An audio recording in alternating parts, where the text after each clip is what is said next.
Well, tonight we are reporting sending a message. A homeowner on Chesapeake Boulevard in Norfolk put up a huge sign in his yard. And it certainly got our attention. So 10 on your side's Andy Fox went out there to get the story who was behind that sign that went up. Andy? Connor Jewell put up that sign. Do not buy that house before talking to me. He put that up.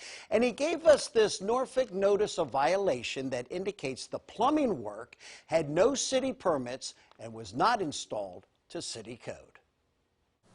Flush our toilet.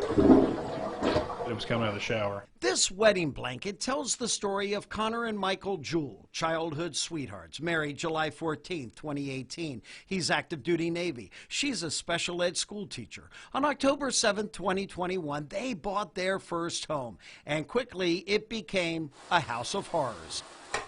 Connor's first shower. So I would flush the toilet, I'd turn on the water in either sink, and it would all come out of my bathtub. After spending $289,000 for the rehabbed house, Jewell's plumbing issues demanded immediate attention. Opinions from 5 master contractors. The first thing you saw, there was raw sewage, water coming out of the pipes. And right off the bat, there were improper fittings. But it was there in Jewell's CNC home inspections, a pipe going up and not down. Jewell confronted the home inspector about the pipes. Well, they told me they're not a code inspector, so it's pretty much not their job. We confronted the man who owns CNC Home Inspections, Kurt Lind. Jewell thinks Lind let him down. I refunded his money.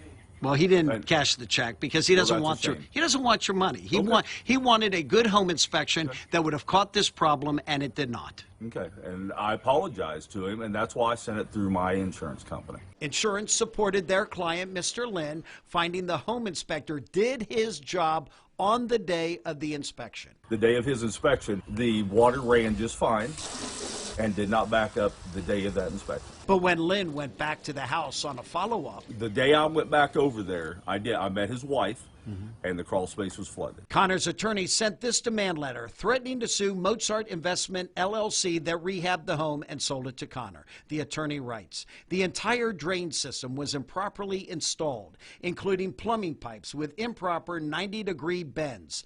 The drain lines not vented properly and are back graded, and the main sewer in the crawl space was installed improperly. We went looking for Mozart's registered agent, Schiller Menard, at his home. I'm looking for Schiller Menard. Do you know where he is? And not long after that, we got a call from Menard's attorney, Kevin Brunick. How come Mozart LLC, in the refurbishing of that home, and I know it's not a new construction, did not pull water and electric permits in compliance with the city of Norfolk? I don't believe they were under an obligation to do that. Well, actually, they are obligated, according to the city of Norfolk, that told us there were no plumbing or electrical improvements proposed or requested. Adding new water lines and electrical wiring will require permits. And that brings us back to Connor Jewell. Well, I was sitting back and I already took my loss, and I was like, well, I guess I'm not going to get any of my money back. But one thing I can do is help the buyer of that house. And that house right next door, owned and rehabbed by Mozart Investment. Connor thinks maybe this happened because they didn't think he was very smart. Yeah, in active duty, I mean, they're just, oh, that's just some dumb military kid. He won't know. Somebody push some stuff under the rug, but they'll never know. Today we spoke with Mozart Investment's attorney, who later contacted Connor Jewell, and after the call, Connor Jewell says he was left hopeful that somehow something works, finally, in his favor. I'll keep you updated on this story. I'm Andy Fox, 10 on your side.